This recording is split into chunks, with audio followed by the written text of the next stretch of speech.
I will be hosting the live stream right here on Pub Sports Radio. This game pops off at 8:20 p.m. Eastern.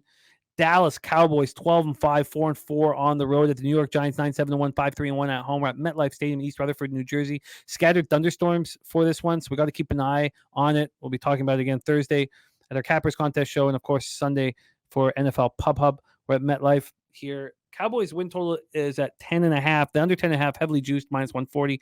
NFC East plus 180. NFC 6-1, and Super Bowl just 14-1. This team has a lot of really nice spots, but can you trust McCarthy and Dak Prescott? Because I can't.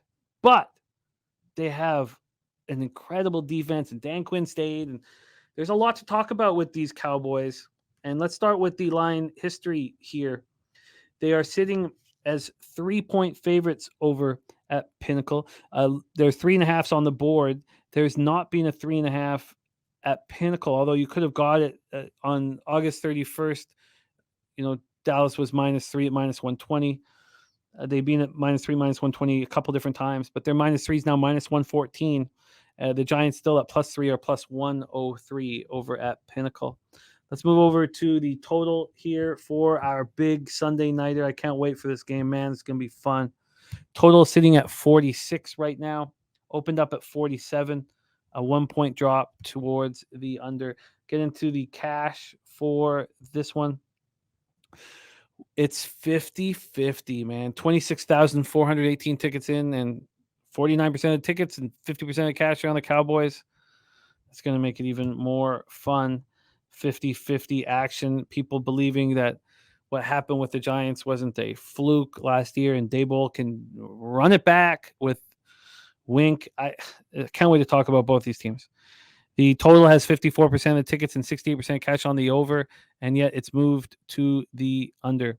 Ronnie and Bergia says, I can't understand the hype around the Cowboys. Haven't we seen this story before? Dak is trash. That's what Saturated talking about Waller over in for the Giants. That's a big pickup. This group for Danny Dimes will be much more talented than they were last year. But let's start with these Cowboys.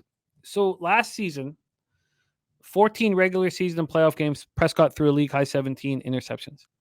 He threw 23 touchdown passes. You go back to 2021, he threw 37. This guy's been beaten up throughout his career, dealt with injuries. Do we really see him stepping up here after the poor season he had? I don't. I do not think he's the answer at quarterback. He's a tough quarterback who tries his hardest to play through pain, but I do not trust him to get the job done. And I think that the drop in all of his statistics will continue here. They bring in Brian Schottenheimer to find an offense to go with this incredible defense. CeeDee Lamb's going to get a lot of attention. Can Brandon Cooks and Michael Gallup take some of the pressure off him? Zeke is gone, so Tony Pollard is now the guy.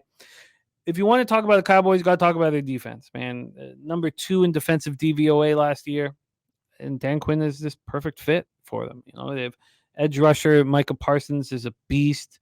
Trayvon Diggs, extremely dangerous. They trade for Stephon Gilmore, who you go through this front seven, you go through this defense, and you're like, good God, are they good? Can Dak do enough to? Because if they can get an offense to go with this defense, the sky's the limit. What do you think about the Dallas Cowboys, Troy, and do you want them on the Sunday nighter? So the Cowboys, they're obviously, once again, they're always putting up one of the best rosters in the league. I think they really do, on paper, have a top 3 roster in the league. There's no doubt about it. You look across the board. You touched on a lot of these pieces that they have. Adding Cooks to the offensive, to the wide receivers, I think that's a great addition. The offensive line is consistently in the top 5. Can they stay healthy? That remains to be seen. Defense is probably overall, right up there in the top 3 in the NFL. Added Stephon Gilmore. Jesus, this team looks fucking high and mighty. I'm not going to lie. But I keep going back to McCarthy, who's going to be calling the plays in Dallas this year. And he says they're going to run the football more. last year they had one of the most explosive offenses in the NFL under Kellen Moore, but they're going to run the football more, says Coach McCarthy. And then they didn't sign a running back to back my guy Tony Pollard. I mean, we know this guy, Coach McCarthy, has a history of making bonehead decisions. Why are we going to think anything different now? I know the Cowboys. A lot of people are on the Cowboys in the futures markets and so on. I'm not one of those people, but I do think there'll be spots this season where we can back the Cowboys. But as a divisional, the Giants are a divisional home dog. We know how those trends look in favor of the Giants in this game. So. Well, let's talk about those Giants here. Win total at 7.5, juice to the under. NFC East 7-1, NFC 22-1, Super Bowl 50-1. I don't know how Daboll is going to be able to follow up that magical first season. Wins Coach of the Year, makes all the Giants backers all this cash after years of nothing. 13-4 against the spread in 22-23. 10-2 against the spread as dogs. Danny Dimes comes of age. 67.2% of his passes he completes. His interceptions have gone down every year. Last year, he only threw 5. Throws for a career high 3,205 yards. Ran for 708. Now, he only threw 15 touchdown passes, but that receiving core was really weak. You have Saquon, an excellent running back that he can count on. This, Darren Waller comes over from the Raiders. Paris Campbell comes over from the Colts. Their battle for the other spots at wide receiver was exciting. This is going to be a stronger offense. The thing is that the advanced analytics and the stats do not believe that Wink Martindale is capable of having the success that he had last year. They had this cupcake schedule. Wink got all this love. This Giants defense finished 25th overall in the league. They allowed 358.2 yards per game, 5.65 yards per play, 28th in expected points allowed. They only had 6 interceptions. They were last in run defense DVOA. Yeah, they'll be better this year, but against a much tougher schedule, and they won't have the success in the win-loss column that they had. They trade for Isaiah Simmons. They draft Dante Banks, 24th overall to Maryland.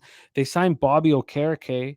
We know what Dexter Lawrence and Leonard Williams can do, but the huge problem is they don't have depth at the defensive lineman position.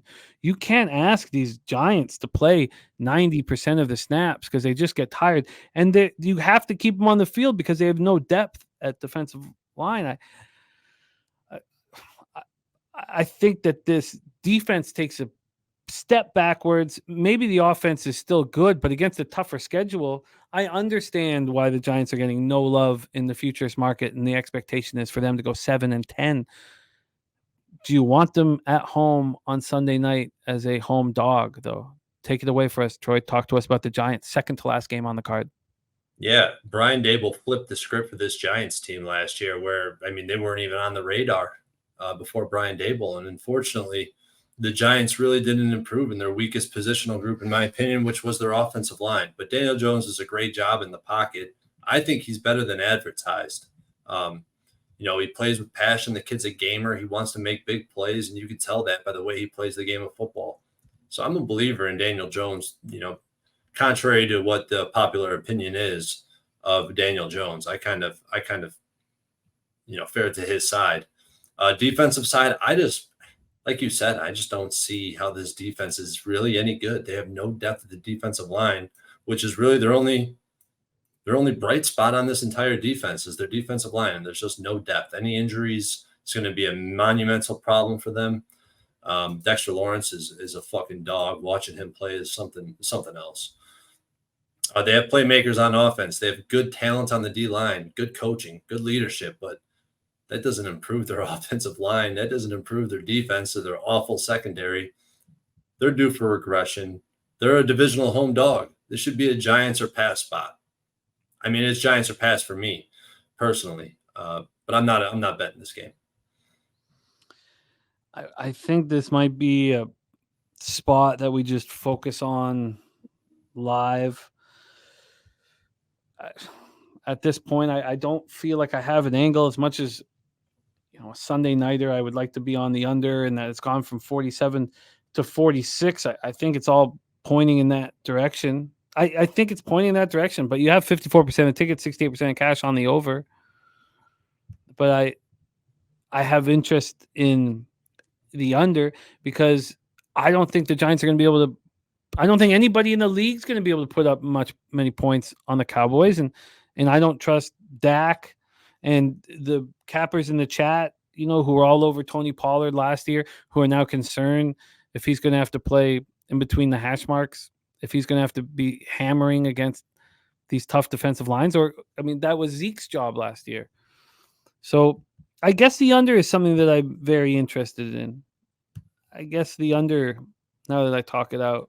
I got to spend more time with totals. I was so caught up in sides. I mean, that's where I've made my money in sports betting, is on sides, and I've been unprofitable on totals, but I definitely will get around to the second half of the slate and the totals on those.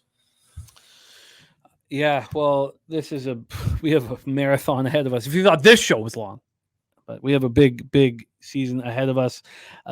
Big Daddy Boom saying Warren Moon never won a Super Bowl, but was one of the greats, just like Tony Romo, which Romo was still playing because Dak is terrible.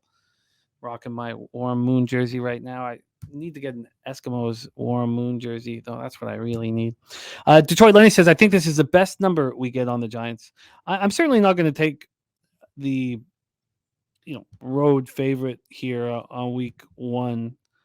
There's no chance at that, but 50-50. I think this is going to be a great opportunity to live bet, and I'll be all over it Sunday night.